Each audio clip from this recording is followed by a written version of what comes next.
आमदारांसाठी 82 लाखांच्या बॅग्स खरेदी केल्या जाणार आहेत। अर्थसंकल्प सादर झाल्यावर प्रकाशनं वितरित करण्यासाठी बॅग खरेदी केली जाणार आहे।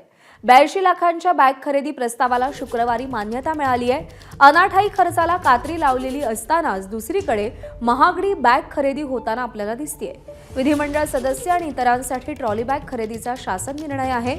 एकीकडे कागदरहित कामकाज असताना प्रशासनं प्रति वितरित करण्यासाठी बॅगा खरेदी करताना आपल्याला दिसतंय।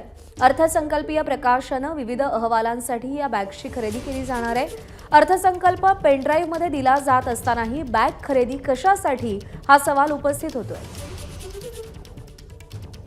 अजय माने आपले प्रतिनिधी सध्या आपल्या सोबत आहेत। अजय, एकीकडे पेनड्राईव्ह मध्ये अर्थसंकल्प दिला जातो, कागदरहित अर्थसंकल्प सादर केला जातो, मग या बॅगची आवश्यकता नेमकी का भासतीये?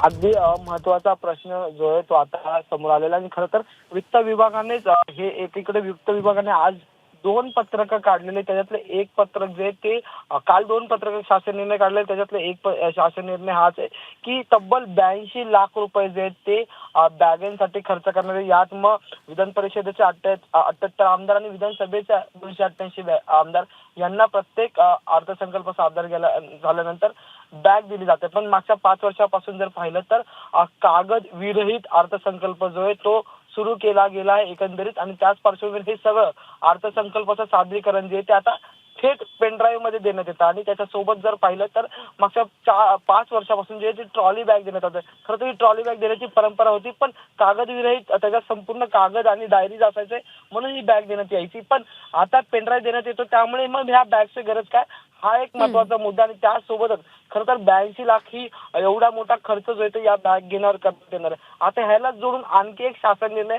ज्यात म्हटलं गेलंय की शेवटच्या 2 ते 3 महिन्यात मोठ्या प्रमाणात निधीची उधळण होते, त्यामुळे आपण जो दिलेला निधी तो दरमहा वापरावा। एकीकडे वित्त विभाग म्हणतंय की आपण दिलेला निधी वेळेत वापरावा, 15 फेब्रुवारी पासून निधी दिला जाणार नाही, तर दुसरीकडे वित्त विभागाकडूनच खरं तर बॅग घेण्यासाठी 82 लाख रुपयाची तरतूद करण्यात आलेली आहे।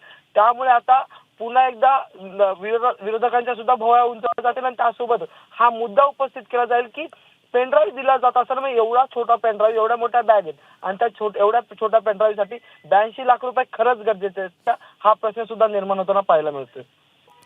अजय, धन्यवाद दिलेल्या माहितीसाठी। एबीपी माझा, उघडा डोळे बघा नीट।